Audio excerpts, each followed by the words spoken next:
జై కవితక్క. తెలంగాణ ఉద్యమంలో అమరులైనటువంటి కుటుంబాలకు,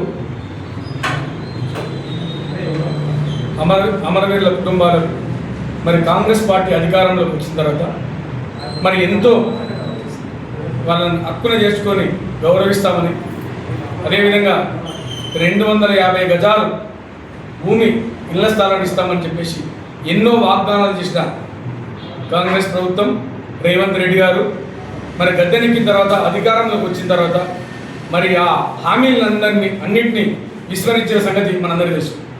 మరి ఆ క్రమంలో తెలంగాణ రక్షణ సేన వ్యవస్థాపక అధ్యక్షురాలు కల్వకుంట్ల కవితక్క గారు మరో తెలంగాణ ఉద్యమం లాంటి ఉద్యమాన్ని, భూ పోరాటం గురించి, ఉద్యమకారుల గురించి, అమరులైనటువంటి కుటుంబాల గురించి మరొక పోరాటానికి సిద్ధం కావాలని చెప్పేసి పిలుపునిచ్చిన సంగతి మనందరికీ తెలుసు. గత నెల జూన్ 2వ తారీఖు నాడు గౌరవ సీఎం గారు వారి నోటి నుండి మరి ఉద్యమకారులకు ఏదో తీపి కబురు వస్తుందని చెప్పేసి అందరూ ఎదురు చూసిన సంగతి ఇట్లా మీ అందరికీ తెలుసు. కానీ తీపి కబురు కాదు కదా, ఉద్యమకారుల గురించి ఇట్లా ఎక్కడ ప్రస్తావించలేదు. మరి ఆ క్రమంలో ఆ రోజు తెలంగాణ రక్షణ సేన అధ్యక్షురాలైనటువంటి కవితక్క గారు మరి ఆ రోజు ఒక విషయం చెప్పడం జరిగింది. మరి జూలై 2వ తారీఖు లోపల కాంగ్రెస్ ప్రభుత్వం కనుక ఉద్యమకారులను, అమరవీరుల కుటుంబాలను మరి వారిని ఆదుకొని ఉద్యమకారులకు మీరు ఇచ్చిన మాట ప్రకారం 250 గజాలు ఇస్తామని చెప్పి ఇచ్చిన మాట ప్రకారం అమరవీరుల కుటుంబాలకు ఇట్లా మీరు ఇచ్చిన ప్రకారం మరి దాన్ని హామీని మీరు నెరవేర్చినట్టయితే మరి మేము సైలెంట్గా ఉంటాం. లేని పక్షంలో జూలై 2వ తారీఖున ఉప్పల్ బగాయత్లో భూ పోరాటానికి సిద్ధమవుతామని చెప్పేసి ఆ రోజు చెప్పడం జరిగింది. మరి ఈ సందర్భంగా మరి నేను ఒక్కటి గుర్తు చేయదలుచుకున్నా, కరీంనగర్ జిల్లా మానకండూరులో ఉద్యమకారులకు సారథ్యం వహించి అక్కడ 250 గజాలు ఇంటి భూమి స్థలాన్ని ఇప్పించిన సంగతి. తెలంగాణ రాష్ట్రం వచ్చి పుష్కర కాలమైన తరుణంలో ఈనాడు గత ప్రభుత్వం కానీ ప్రస్తుత ప్రభుత్వం కానీ ఉద్యమకారులని ఫేక్ ప్రామిసులతో మభ్యపెడుతూనే ఉన్నారు. తెలంగాణ రక్షణ సేన అధినేత్రి కల్వకుంట్ల కవితమ్మ తెలంగాణ ఉద్యమంలో ఉవ్వెత్తున ఎగిసిన ఉద్యమ కెరటము.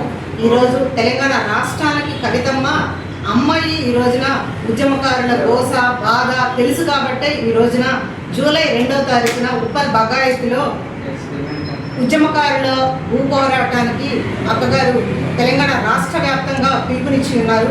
ఈనాడు గజ్వేల్ నియోజకవర్గము, సిద్దిపేట జిల్లా, ఉమ్మడి మెదక్ జిల్లాల పరిధిలో సిద్దిపేట జిల్లా అధ్యక్షుడు కొట్టాల యాదగిరన్న ఆధ్వర్యంలో, అలాగే గజ్వేల్ నియోజకవర్గంలో ఉన్న ఉద్యమకారులందరితోటి, తోటి టీఆర్ఎస్ నాయకులతోటి, ఈ రోజున పత్రికా మిత్రులతోటి కూడా ఈ సమావేశం జరగటం చాలా ధన్యవాదాలతో కూడిన విషయము. ఈనాడు తెలంగాణ రాష్ట్రంలో బాబు కేసీఆర్ గారు తెలంగాణ రాష్ట్రానికే ఫాదర్ ఆఫ్ ది తెలంగాణగా ఉన్నారు. కవితమ్మ డాటర్ ఆఫ్ ది తెలంగాణకి అమ్మ. ఈ రోజున ఒక అమ్మ బిడ్డలందరికీ న్యాయం చేయాలనే ఆలోచిస్తారు. అదే దిశలో కవితమ్మ టీఆర్ఎస్ పార్టీ అనౌన్స్ చేస్తున్నాడు. మొదటి అంశంగా ఉద్యమకారులకి న్యాయం చేస్తారని వారి బహిరంగ సభలో అక్కగారు గర్వంగా అనౌన్స్ చేశారు.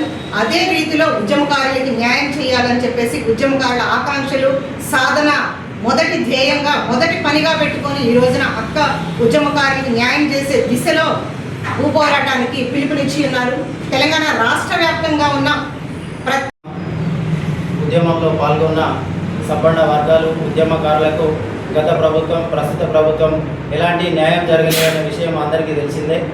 దీనిలో భాగంగానే ఉప్పల్ బగాయత్లో తెలంగాణ రక్షణ సేన పార్టీ వ్యవస్థాపక అధ్యక్షురాలు కల్వకుంట్ల కవిత గారు ఉద్యమకారులకు చేయవలసిన కార్యక్రమాలను, వాళ్ళకు ఇవ్వాల్సిన 250 గజాల ఇంటి స్థలాలను